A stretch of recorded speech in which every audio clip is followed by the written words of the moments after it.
Hello everyone, welcome to environment IAS. दोस्तों, बेंगलुरु को silicon valley of India कहा जाता है। सिलिकॉन वैली ऑफ इंडिया इसलिए कहा जाता है कि बेंगलुरु इंडिया का आईटी हब है। भारत की सारी बड़ी बड़ी जो आईटी कंपनी हैं वो बेंगलुरु में लोकेटेड है। बेंगलुरु को भारत के सर्विस सेक्टर या आईटी सेक्टर की नींव माना जाता है। हम ये जानते हैं कि पिछले 25, 30, 40 सालों से भारत की अर्थव्यवस्था का जो सबसे मेन सेक्टर है वो सर्विस सेक्टर है, और उसमें भी आईटी सेक्टर का सबसे ज्यादा कंट्रीब्यूशन है। यानी कि बेंगलोर का भारतीय अर्थव्यवस्था में बहुत ज्यादा योगदान है। लेकिन हाल ही में कर्नाटका की सरकार एक ऐसा बिल लाने जा रही है जो बेंगलोर की आईटी इंडस्ट्री के लिए नेगेटिवली देखा जा रहा है। इस बिल का नाम है Karnataka controversially job for local bill.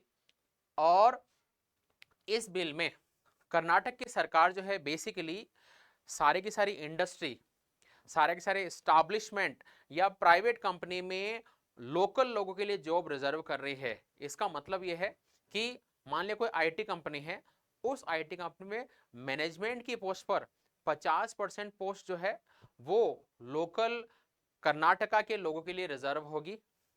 उसी आईटी कंपनी में 70% यानी 70% जो नॉन मैनेजमेंट की पोस्ट है वो लोकल कर्नाटका के लोगों के लिए रिजर्व होगी। यानी कि आउटसाइडर लोगों के लिए सिर्फ 50% मैनेजमेंट पोस्ट और 30% नॉन मैनेजमेंट पोस्ट जो है बाहर के लोगों के लिए रिजर्व होगी।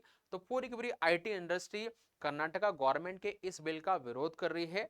साथ ही साथ अगर ये बिल इंप्लीमेंट होता है तो भारत की सिलिकॉन वैली बेंगलोर को कहा जाता है, तो हो सकता है कि बेंगलोर सिलिकॉन वैली नहीं रहे और कंपनीज अपना ऑफिस कर्नाटका से बाहर कहीं शिफ्ट कर दे, क्योंकि इस तरीके का जो बिल है वो भारतीय अर्थव्यवस्था के लिए, भारत के सर्विस सेक्टर के लिए, आईटी इंडस्ट्री के लिए जो है अच्छा नहीं है। इसी को इस सेशन में हम ले रहे हैं। तो लोकल कैंडिडेट जो है वो क्राइटेरिया कर्नाटका गवर्नमेंट ने रखा है।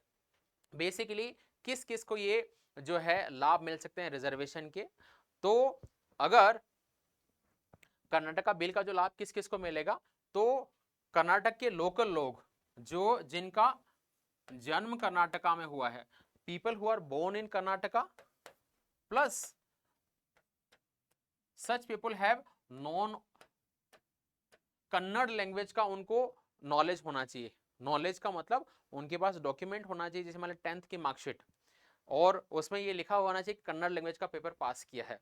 तो कर्नाटका में बोर्न लोग और कन्नड़ लैंग्वेज का नॉलेज, नॉलेज का मतलब दोज पीपल जो कन्नड़ को रीड राइट एंड स्पीक बोल सके, लिख सके, ठीक है, वो लोग जो है उनको ये रिजर्वेशन मिलेगा।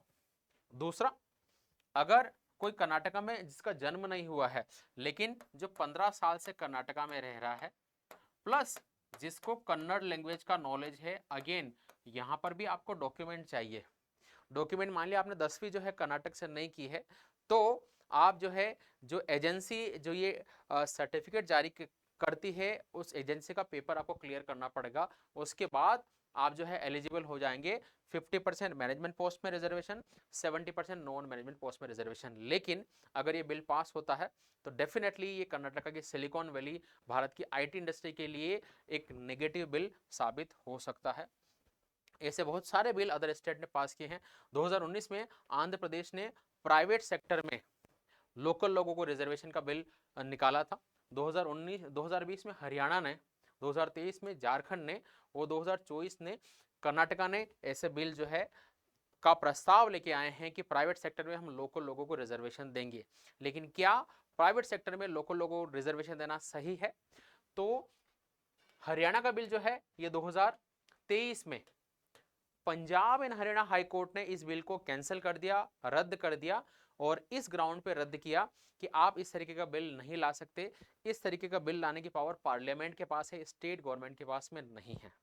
तो इसके जो है एस्पेक्ट को हम देख लेते हैं। जब भी कोई ऐसा बिल लाता है तो कोर्ट में मैटर चला जाता है और लीगल चैलेंज हो जाता है, कॉन्स्टिट्यूशन का वायलेशन है। भारतीय संविधान में बेसिकली क्या मेंशन है? भारतीय संविधान में यह मेंशन है कि भारतीय संविधान में मेंशन है कि भारत देश में फ्रीडम ऑफ मूवमेंट है, यानी कि आप देश में कहीं भी जा सकते हो। फ्रीडम ऑफ मूवमेंट कहीं भी जा सकते हो, कहीं भी घूम सकते हो, आप कहीं भी जॉब कर सकते हो। दूसरा, भारतीय कॉन्स्टिट्यूशन में इक्वालिटी का, यानी सबको बराबरी है। आप कर्नाटक में हो, आप कर्नाटक से बिलोंग करते हो, आप राजस्थान से बिलोंग करते हो, सबको बराबरी है। तो दो आर्टिकल जो है, आर्टिकल 14 और 19 जो बात करते हैं इक्वालिटी की और फ्रीडम ऑफ मूवमेंट की, ये दो आर्टिकल। मान लिया कर्नाटक गवर्नमेंट ये कहती है कि बेंगलोर में जितने भी जॉब आएंगे प्राइवेट कंपनियों में, उसमें 70% जो है लोकल लोगों को रिजर्वेशन दिया जाएगा, बाहरी लोग सिर्फ 30% आ सकते हैं। तो संविधान के इन दोनों आर्टिकल के खिलाफ है ये। क्यों?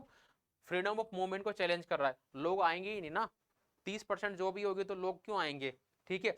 और इक्वालिटी कहाँ रही, ये तो अनइक्वालिटी है, इस वजह से ये दोनों आर्टिकल को चैलेंज कर रहे हैं। लेकिन क्या ऐसा बिल लाया जा सकता है? तो संविधान के आर्टिकल 16(3) के तहत लोकल लोगों को एम्प्लॉयमेंट में रिजर्वेशन मिल सकता है, लेकिन ऐसा बिल लाने की पावर पार्लियामेंट के पास में है, स्टेट गवर्नमेंट के पास ऐसा बिल लाने की पावर नहीं है। तो डेफिनेटली ये बिल जो है कोर्ट में जाएगा और चैलेंज हो जाएगा, लेकिन गवर्नमेंट्स को ऐसे बिल नहीं लाने चाहिए, ठीक है। आल्सो आर्टिकल 16(3) के तहत ऐसा बिल पार्लियामेंट ला सकती है, लेकिन ऐसा बिल जो है आर्टिकल 14 और 19 इन दोनों को कंप्रोमाइज नहीं करेगा, यानी कि ये दोनों आर्टिकल इस आर्टिकल के ऊपर रहेंगे। तो पार्लियामेंट ला सकती है, but subject to restriction under article 14 and 19। State government के पास ये पावर नहीं है। इसी वजह से जो है हरियाणा का जो बिल है वो कैंसिल हो गया था। पंजाब और हरियाणा हाईकोर्ट ने कहा था कि देश के अंदर आप आर्टिफिशियली वॉल क्रिएट नहीं कर सकते। इसका मतलब क्या है, अगर हर स्टेट चाहे राजस्थान या पंजाब या हरियाणा, दिल्ली अपना अपना लोकल रिजर्वेशन का बिल लाएगा तो देश के अंदर दीवारें खड़ी हो जाएगी राज्यों की। दिल्ली में बाहर के कोई लोग नहीं जाएंगे, पंजाब में राजस्थान के लोग नहीं जाएंगे, हरियाणा में जो है अदर स्टेट के लोग नहीं जाएंगे, क्योंकि सब अपना अपना लोकल का रिजर्वेशन दे देंगे, तो लोगों का मूवमेंट ही नहीं होगा। तो देश के अंदर दीवारें खड़ी हो जाएगी, जो संविधान के खिलाफ है, क्योंकि हम जो है इक्वालिटी में बिलीव करते हैं, फ्रीडम ऑफ मूवमेंट में बिलीव करते हैं।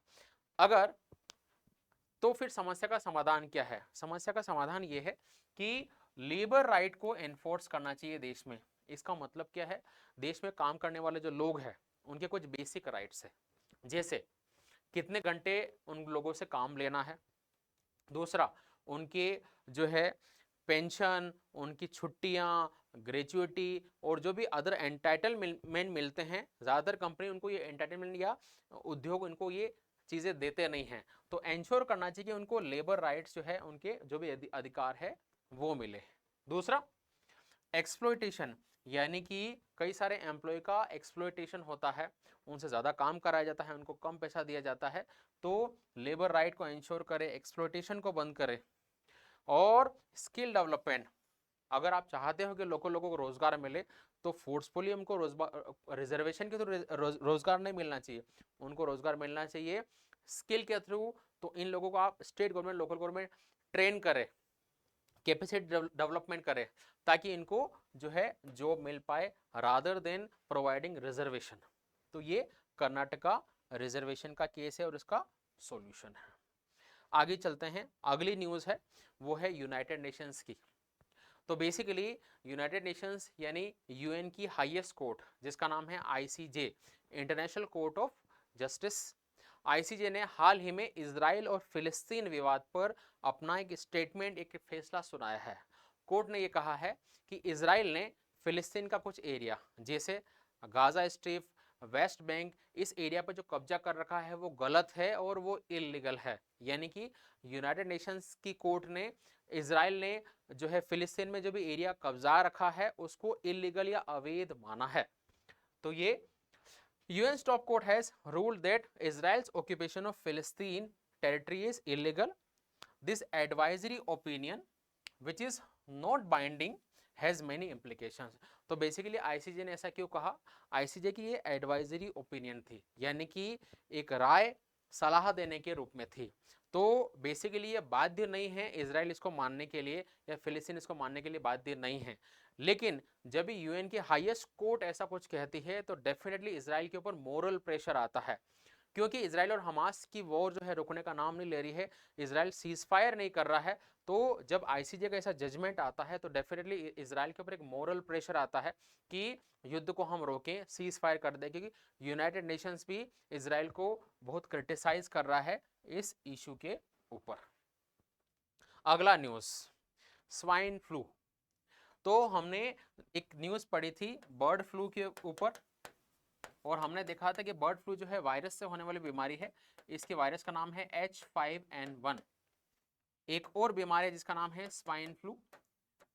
स्वाइन फ्लू के वायरस का नाम है H1N1। ये भी वायरस से होने वाली बीमारी है। तो स्वाइन फ्लू का पहला केस आया है इंडिया में जिससे डेथ हुई है, और कंफर्म नहीं है लेकिन ऐसा सस्पेक्ट किया जा रहा है कि एक 4 साल के बच्चे की केरला में जो डेथ हुई है वो स्वाइन फ्लू से हुई है। अब इसका थोड़ा इन्वेस्टिगेशन होगा, लेकिन फिलहाल के लिए ध्यान रखना है कि सस्पेक्ट किया जा रहा है कि इस बच्चे की जो डेथ है वो स्वाइन फ्लू से हुई है। अगर ऐसा कुछ होता है तो स्वाइन फ्लू के केसेस और जो है सस्पेक्टेड है कि केसेस बढ़ जाएंगे, तो इस दिशा में एडवाइजरी जारी होगी। याद रखना है स्वाइन फ्लू के वायरस का नाम H1N1 है। थोड़ा सा और आगे बढ़ते हैं, अगली न्यूज को कवर करते हैं। Shivaji's waghnakh, a historical treasure returns. तो बेसिकली छत्रपति शिवाजी महाराज का एक हथियार है जिसको वगनख कहा जाता है। यह हथियार कैसा है? आपने टाइगर के पंजे को देखा होगा इस टाइप का, तो इसी शेप में एक हथियार है, और इस हथियार का छत्रपति शिवाजी महाराज ने उपयोग किया था प्रतापगढ़ के युद्ध में, और प्रतापगढ़ के युद्ध में अपने दुश्मन को इस हथियार से मारा था। उसके बाद इस हथियार को लंदन के म्यूजियम में ब्रिटिशर्स ले गए और वहां जाके रख दिया। हाल ही में लंदन म्यूजियम से इस हथियार को बॉम्बे लाया गया है, और बॉम्बे से सतारा लाया गया है। 19 जुलाई से यह हथियार लोगों को देखने के लिए यानी पब्लिक डिस्प्ले के लिए रखा गया है। तो ये न्यूज जो है इसी चीज को कवर करती है, वगनख। तो बेसिकली इसको लंदन से बॉम्बे लाया है, बॉम्बे से सतारा, और ये 19 जुलाई से पब्लिक डिस्प्ले के लिए रखा गया है। वगनख की जो है टाइगर क्लो शेप्ड का एक वीपन है, और बेसिकली क्लोज कॉम्बैट यानी दो लोग बहुत पास में आके जब लड़ते हैं तब यूज किया जाता है। इसका मटेरियल जो है स्ट्रॉन्ग मेटल का बना हुआ है, और जो है हाथ की अंगुलियों में ये फिट बैठ जाता है। पर्पस क्या है? तो सेल्फ डिफेंस के लिए इसका यूज किया जाता है। हिस्टोरिकल इंपॉर्टेंस क्या है? प्रतापगढ़ की लड़ाई हुई थी, तो बेसिकली वो बीजापुर के सुल्तान और मराठाओं के बीच हुई थी। इस लड़ाई में शिवाजी महाराज ने बीजापुर सुल्तान के जनरल जिसका नाम था अफजल खान, उसको वगनख से मारा था। इसीलिए इसको मराठा साम्राज्य में काफी जो है हिस्टोरिकली या कल्चरली सिग्निफिकेंट माना जाता है। तो इसी वगनख को रिसेंटली डिस्प्ले किया है, इस वजह से ये न्यूज में थे। तो आज के सेशन के ये सारे इंपॉर्टेंट आर्टिकल हमने कवर किए हैं। I hope you like these जो है sessions. Thank you very much.